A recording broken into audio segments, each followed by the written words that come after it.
Assalamu alaikum. Welcome to KZS Home School, conducted by Kishorganj Jela Ideal School. I am Burhanuddin, your English teacher. My dear student, I am going to take this class for the student of class 9 and 10. আজকে ক্লাসটি নবম ও দশম শ্রেণীর শিক্ষার্থীদের জন্য। আজকে আমি তোমাদের পড়াবো English first paper question number 4। তাহলে চলো শুরু করা যাক। My dear student, English first paper question number 4 এর জন্য তোমাদের জন্য একটি আনসিন প্যাসেজ দেওয়া থাকে, আর এই আনসিন প্যাসেজটির নিচে একটি টেবিল দেওয়া থাকে। টেবিলে তাকে 5টি গ্যাপ বা 5টি ইনফরমেশন তোমাদেরকে ট্রান্সফার করতে হবে এই প্যাসেজটি থেকে। তাহলে আগে আসো আমরা প্যাসেজটির অর্থ জেনে নিই, তারপর আমরা হোমওয়ার্কটি দেখব। আলতাফ মাহমুদ ওয়াজ এ মিউজিশিয়ান। আলতাফ মাহমুদ ছিলেন একজন সঙ্গীতজ্ঞ। কালচারাল অ্যাক্টিভিস্ট, সাংস্কৃতিক কর্মী।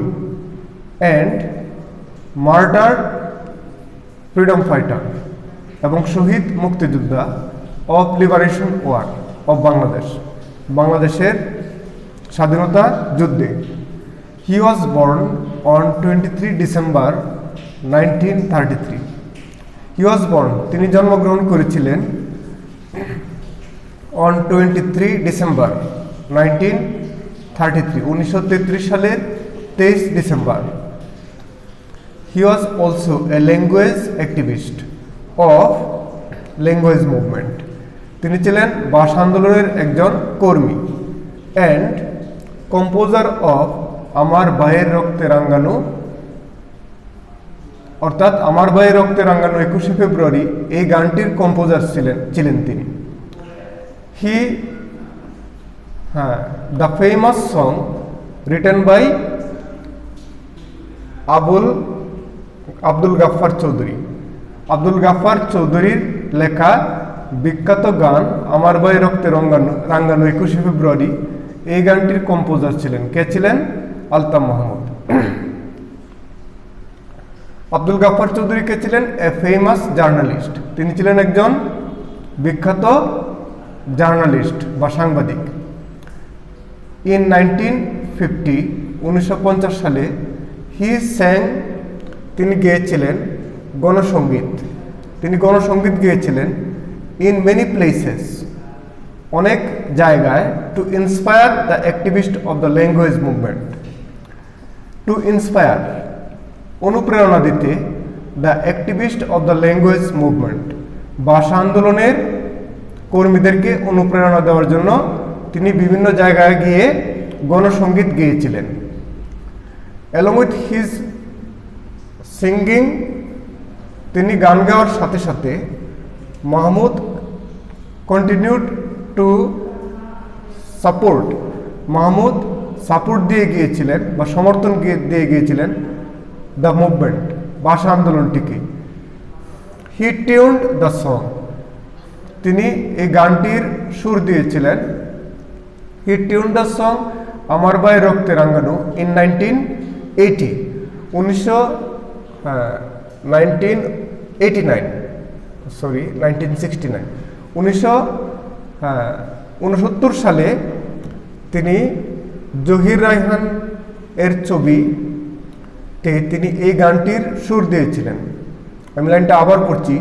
হি টিউনড দ্য সং আমার ভাইয়ের রক্তে রাঙ্গানো in 1969 in Zahir Raihan's film, জীবন থেকে নেওয়া, অর্থাৎ জহির রায়হানের ছবি জীবন থেকে নেওয়া, এই ছবিতে তিনি এই গানটির সুর দিয়েছিলেন। আমার ভাইয়ের রক্তে রাঙ্গানো এই গানটিতে সুর দিয়েছিলেন। Altaf Mahmud took part in the Bangladesh liberation war.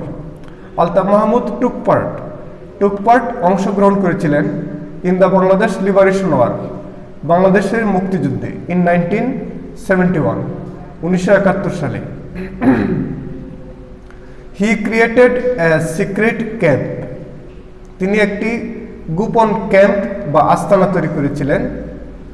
Inside his house, তার বাড়ির ভিতরে। ফর দ্য ফ্রিডম ফাইটার্স, মুক্তিযোদ্ধাদের জন্য। বাট, কিন্তু, এজ দ্য সিক্রেট রিভিল্ড, যখন গোপনীয়তা প্রকাশ পেয়ে যায়, পাকিস্তানি আর্মি কট হিম, পাকিস্তানি আর্মি তাকে ধরেছিলেন অন আগস্ট 30, 1971, 1971 সালের 30শে অগাস্ট। হি ওয়াজ টর্চার্ড, তাকে টর্চার বা নির্যাতন করা হয়েছিল। হি ওয়াজ টর্চার্ড বাই দ্য আর্মি, তিনি আর্মিদের দ্বারা, পাকিস্তানি আর্মিদের দ্বারা নির্যাতিত হয়েছিলেন। অন দ্যাট ডে, ওই দিন। Along with most of them, তাদের বেশিরভাগ এর সাথে, অর্থাৎ যারা ধরা পড়েছিল। হি লস্ট এভার সিন্স, তিনি চিরতরে হারিয়ে গিয়েছিলেন। হিজ পেট্রিয়টিক সং, তার দেশপ্রেমের গান, দেশাত্মবোধক গান। হুইচ ওয়ার দেন ব্রডকাস্ট, যা তখন ব্রডকাস্ট হয়েছিল বা সম্প্রচারিত হয়েছিল। এট দ্য স্বাধীন বাংলা বেতার কেন্দ্র, স্বাধীন বাংলা বেতার কেন্দ্রে, অর্থাৎ ওই রেডিও স্টেশনটি, রেডিও চ্যানেলটির নাম কি ছিল? স্বাধীন বাংলা বেতার কেন্দ্র। অলসো ইন্সপায়ার্ড, অর্থাৎ স্বাধীন বাংলা বেতার কেন্দ্রে তার প্রচারিত ওই গানটি ইন্সপায়ার্ড, অনুপ্রেরণা দিয়েছিল দ্য ওয়ার ফাইটার্স, মুক্তিযোদ্ধাদের। এট দ্যাট টাইম, ওই সময়।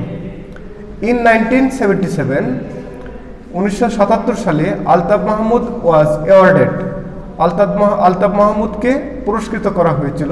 অ্যাওয়ার্ডেড দ্য 21শে পদক, 21শে পদক দেওয়া হয়েছিল। For the valuable contribution, for the valuable contribution, অমূল্য অবদানের জন্য। কন্ট্রিবিউশন মানে অবদান। টু বাঙালি কালচার, বাংলা সাহিত্য, বাংলা সংস্কৃতি। And the war of liberation, মুক্তিযুদ্ধ এবং বাংলা সংস্কৃতিতে অমূল্য অবদানের জন্য তাকে 21শে পদক দেওয়া হয়েছিল। এখন প্রিয় শিক্ষার্থী, আমরা হোমওয়ার্কটি দেখব। হোমওয়ার্কটি হচ্ছে একটি ইনফরমেশন টেবিল, এটা ইনফরমেশন ট্রান্সফার বলে। অর্থাৎ একটি টেবিল আছে, এই টেবিলে কিছু রো আছে এবং কিছু কলাম আছে। এখানে কলাম আছে 4টি, 1 2 3 4, 4টি কলাম আছে আর অনেকগুলো রো আছে। লক্ষ্য করো, তোমাদের হোমওয়ার্কটি থাকবে এই টেবিলগুলোর মধ্যে দেখো 1 2 3 এরকম 5টি গ্যাপ আছে। এই 5টি গ্যাপে কি তথ্য দিবে? এই তথ্যগুলো এই প্যাসেজের মধ্যে আছে। ভালো করে রিভাইজ দিলে তোমরা এই তথ্যগুলো এই প্যাসেজ থেকে পাবে। এখান থেকে তোমরা হোমওয়ার্কটি লিখবে।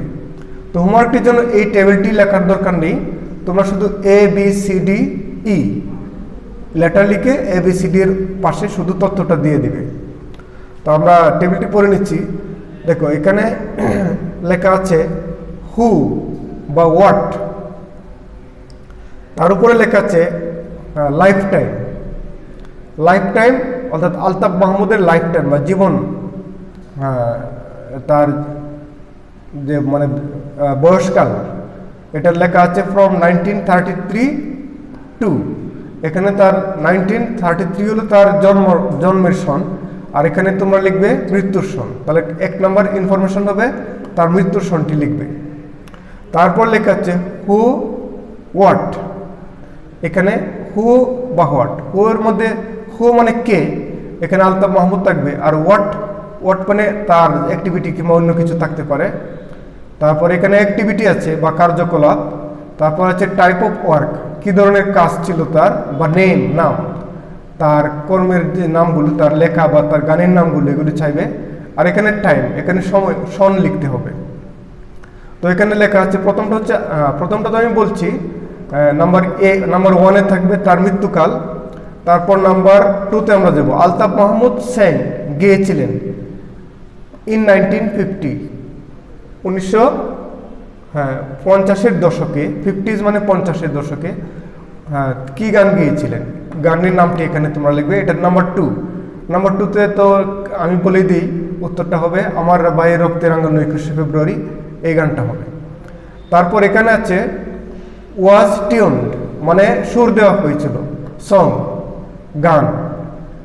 1969, 1969 সালে কোন গানটির সুর দেওয়া হয়েছিল? নাম্বার 3, এটাও প্যাসেজের মধ্যে আছে কোন গানটির সুর দেওয়া হয়েছিল, জীবন থেকে নেওয়া ফিল্মে, এটা এখানে বসাবে। তারপর আলতাফ মাহমুদ এখানে বসাবে অ্যাক্টিভিটি, তার কি কাজ করেছিল, 1971 সালে সে কি করেছিল, took part in liberation war, এটা হবে নাম্বার 4। তারপর ফাইনাল সর্বশেষ, বাংলাদেশ গভর্নমেন্ট, বাংলাদেশ সরকার অ্যাওয়ার্ডেড হিম, তাকে দিয়েছিল 21 পদক দিয়েছিল। এখানে লিখবে টাইম বা সময়, কত সালে, 1900 কত সালে বা কত সালে, এখানে সনটা লিখবে, কত সালে বাংলাদেশ সরকার তাকে 21 পদক দিয়েছিল, এই সনটা এখানে লিখবে। তাহলে প্রিয় শিক্ষার্থী, আশা করি তোমরা হোমওয়ার্কটিও বুঝতে পেরেছ। আজ আমি এখানে শেষ করছি। তোমরা হোমওয়ার্কটি বারবার পড়বে, তারপরে তথ্যগুলো পেয়ে যাবে। হ্যাঁ, আজ আমি এখানে শেষ করছি। আল্লাহ হাফিজ।